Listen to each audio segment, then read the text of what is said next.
La musique, oui.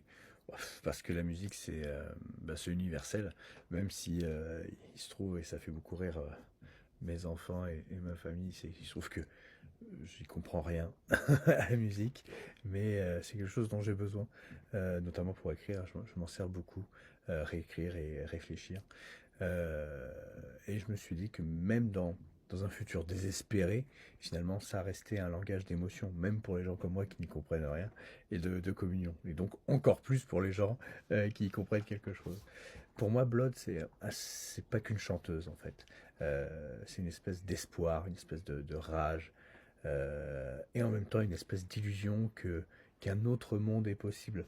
J'aime bien ce principe peut-être un peu cynique, mais je trouve qu'il va bien avec le cyberpunk, de dire, bah voilà, vous voyez, on vous a érigé cette possibilité de devenir la star, la personne qui parle aux gens, et puis finalement, ça peut. Mais derrière tout ça, finalement, euh, bah, il y a une industrie. Blood est un produit, et cette industrie, justement, broie les individus pour en faire des icônes qu'on va adorer ou qu'on va détester, ou alors qu'on va passer de l'un à l'autre, finalement.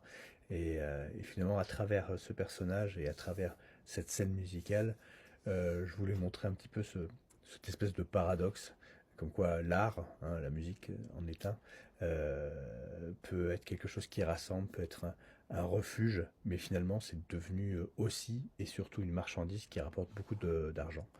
Et que donc, bah, du fait qu'elle rapporte beaucoup d'argent, il peut y avoir beaucoup de dérives, parce que l'homme est ainsi fait, et dans ce futur de 2112, ça peut aller très très loin.